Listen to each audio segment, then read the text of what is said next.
morning everyone, and I'll be presenting briefly on the cost-effective analysis of the non-invasive test to identify the advanced fibrosis in MAFLD population. So briefly, the agenda will be to identify how to identify or put at risk the individual with MAFLD, risk for the patients with MAFLD, and a test to identify significant or advanced fibrosis or varying clinical imaging sequential and the cost effective analysis. So how does a patient with MAFLD present? Usually they are asymptomatic and majority of them are discovered by chance. The most common presenting complaints are usually fatigue or right hypochondriac pain, and it's usually incidental finding with the abnormal LFTs, ultrasound showing a fatty liver or incidentally detected hepatomegaly during the insurance checkups or the annual reviews or during the monitoring for the statins. So how to identify the suspected case of a MAFLD? First is on the risk identification, that is the metabolic syndrome or presence of high risk groups such as diabetes, metabolic risk factor with a BMI more than 35, dyslipidemias, PCOS, obstructive sleep apneas, or the first degree relatives of NAFLD related cirrhosis or HCC.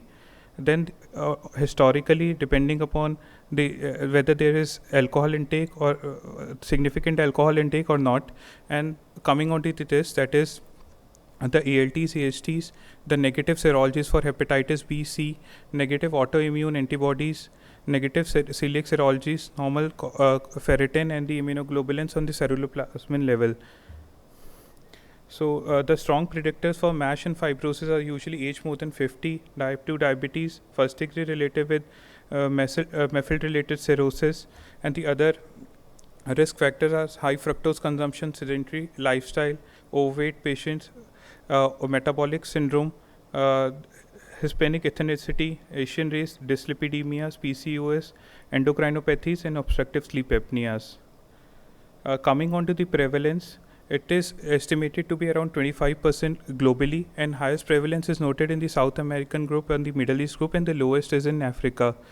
The prevalence of NASH is estimated to be in the range of 1.5 to 6.5%, and the global burden of the disease in 2017 has almost doubled as that of 1990s, and it is the most common cause of the chronic liver disease and the indication for liver transplant. This basically shows the varying prevalence of the MAFLD globally from 98 to 22. Ours is the South Asia region. The prevalence is around 33%, and in the Asia Pacific it is around 28%. In the Western Europe it is around 25%. In North American group it is 31%. In Latin Americans it's around 45%.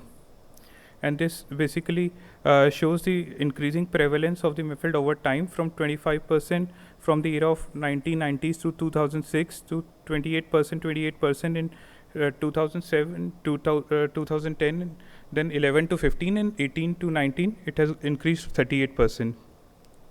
This basically shows the region by its prevalence, and ours basically is in the range of 29%, 29.29%. This was meta-analysis which was published recently, which basically shows in adult the overall prevalence of MAFLD is 39.4%, and in children it is 35.3%. So the economical and the clinical burden study is predominantly from the European and the US population, and the economic models basically they forecast the NASH cases will increase by 82% in coming 10 years. And the fastest growing population will be between 18 to 44, and by 2030 82% of the transplant patients are expected to be obese, and by 2039 the NASH attributable healthcare cost per patient will increase from $3,636 to $6,968, considering an inflation of 3% in the healthcare sector. This basically shows the same. There's an increase in the prevalence of NASH cases from 4.6% in 2022 in 2020 to prevalence of 7.6%. That is a total of 22.2 million in 2039. This basically shows the economical burden of the all cause death, liver specific, and the cardiovascular specific death. According to all ages, the liver specific cause will cause around 0.4 million, and this cardiovascular will account for 5.3 million. In the older population, it will between the age of 65 to 40, the liver related expenditure will be around 0.8 million, and 0.35 million will be of the cardiovascular deaths. And this basically shows the difference between the normal NASH, normal or the overweight NASH versus the obese NASH. This basically shows the cost per person year in 2039 will be $8,931 in 2039 per person year in the obese NASH population, as compared to the 7,242 in the normal weight NASH population. Ma'am, actually there are no Indian data which are available. Ma'am, into 83 will be something around $9,000 into 83 will be something around 80 lakhs. The healthcare burden of the MAFLD are high, and they are predicted to be increased in the region where the cost-effective modeling has been applied, significantly the European population, Hong Kong, and the US population, and there gap in the assessment in other regions. Of the patient who have MAFLD, 55 to 70% have diabetes, 60% have in diabetes, 55 to 70% have MAFLD, then 30 to 60% can have NASH, and 12 to 20% have clinically significant fibrosis. And the costing usually from the testing on the hospitalization is highest in patients with advanced fibrosis and end-stage liver disease. And the metabolic comorbidities can cause the overestimation of the associated cost. And the MAFLD has been associated with the highest increase in the disability adjusted life years. And the socioeconomic disadvantage, that is the gap between the cost of the healthcare, will further cause the increase in the higher risk of MAFLD and the disease progression. So our aim is basically to identify the patient who are having MAFLD, and of this patient who was having the advanced fibrosis, that is F3, F4. Why knowing the liver fibrosis is so important? As the stage of the fibrosis progress, there is an increased risk of there is associated with increased risk of hepatocellular carcinoma, portal hypertension, a need for liver transplantation, and reduced survival. So the gold standard is liver biopsy. However, it has its own limitation. It is invasive, painful, expensive, associated with some morbidity and mortality, and has sampling errors, observer variability is present, needs expertise to perform, and it's usually impractical for population screening. So what are the scientific principles for the non-invasive test development? We should be aware of the purpose of use, population where it has to be used, setting in which it will be used, what will be the readout will be, and how this readout will inform the clinical decision. And then the analytic part, what is being measured, how it is being measured, condition within which it can be measured, what is the accuracy of measurement, what is the repeatability, reproducibility, day and general variation, and how sensitive it is, specificity, area under the curve, optimal cut point, specificity at 90% sensitivity, and the positive and the negative predictive value at varying prevalence, and harm from misclassification. So varying non-invasive tests which are being used in the evaluation of the disease are basically serum based, imaging based.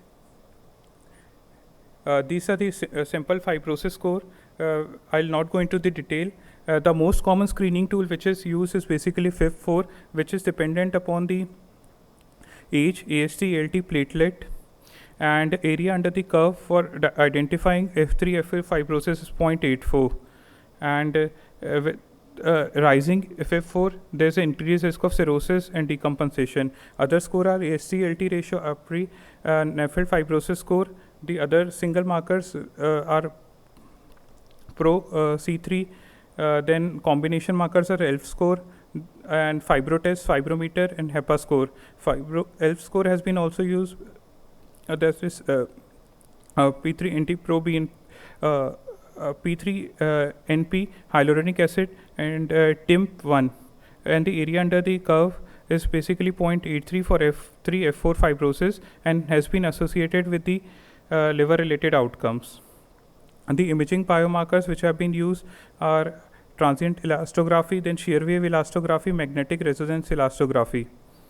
The most common screening tool is FIB4, which is a simple and inexpensive blood-based test to exclude the fibrosis, have been extensively validated in MAFLD population more than equal to 3.25 or less than equal to 1.3, has 80% to 90% positive and negative predictive value for detecting and excluding advanced fibrosis. However, the major limitation remains the higher proportion of its value are in indeterminate range.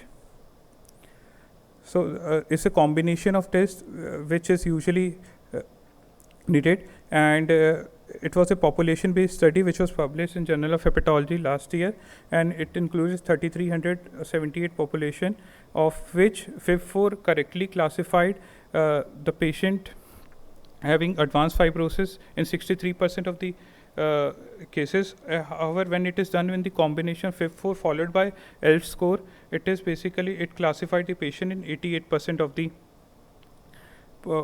time. This basically shows the flowchart of evaluated diagnostic algorithm for the non-invasive tests in the MAFLD population. We'll have to there's a cohort and there can be two policies: testing at the primary care or the specialist care, or there can be no testing at all. At the primary care, it is the FIB4 which is usually done, and if it is high or if it is indeterminate, it should be followed by a second test which is either ELF or transient elastography. And if the patient is having advanced risk of advanced fibrosis, the patient should be referred to a specialist care. And a specialist care usually transient elastography or liver biopsy if clinically indicated, and depending upon the classification, advanced fibrosis or cirrhosis, and then the screening for hepatocellular carcinoma or decompensated cirrhosis. So sequential algorithm are usually needed to detect advanced fibrosis due to NASH. Single test, either it is MAFLD fibrosis score, FIB4, ELF score, or a transient elastography, they lead to indeterminate results in up to 50% of the time, and the sequential score reduce the indeterminate result to 24% of the time. This basically shows the sequential use of non-invasive tests maintains the sensitivity and specificity while enabling classification of a larger population. This basically shows the impact of introducing the non-invasive liver fibrosis test into the primary population. There are basically varying tests which are being used. Common is FIB4, then there is ELF score and transient elastography. They basically shows then transient elastography diagnosis has a significant impact on the diagnosis of the advanced fibrosis and cirrhosis, increasing the identification of advanced fibrosis or cirrhosis, the reduction in the need of the total healthcare spend, and the reduction in the hospital referrals. This basically shows the various cost comparative pathways on the FIB4, ELF, and FibroScan which have been done in community for the MAFLD population.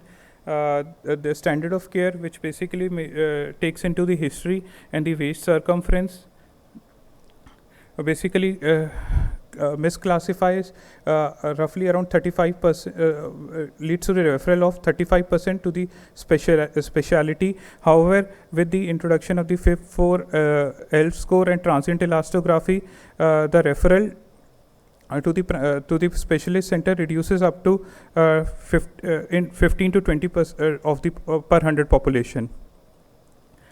This basically shows the cost impact of the risk stratification and the stratification cost, that is FIB4 or ELF score, then that is 10,000 euros there, and ELF score around 4,200 euros, and transient elastography 4,300 euro, leads to the liver disease diagnosis and assessment, and assessing the non-advanced or advanced fibrosis, and referral to the tertiary care center, and basically it helps.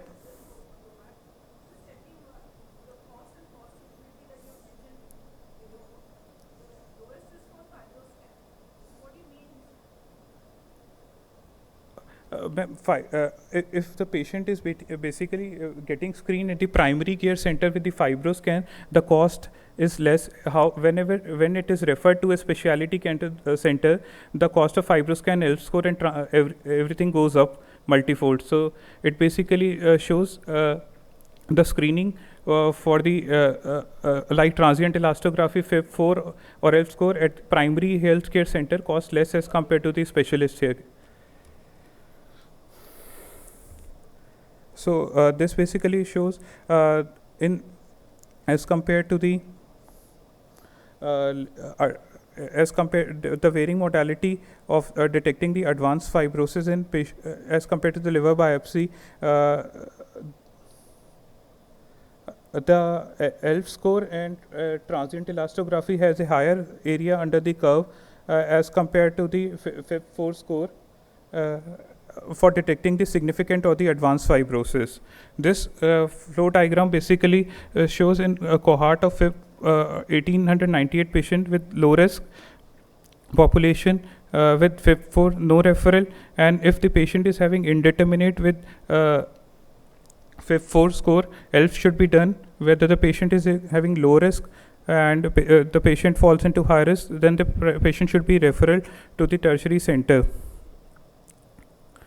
And with the increase in the liver stiffness, there is an increase in the incidence of the hepatocellular carcinoma, which is noted both in the chronic hepatitis B and chronic hepatitis C patient, and it is significant. This basically shows the Markov model, which has been used to study the natural history of the NASH and assessing the long-term clinical and the economical burden of the NASH.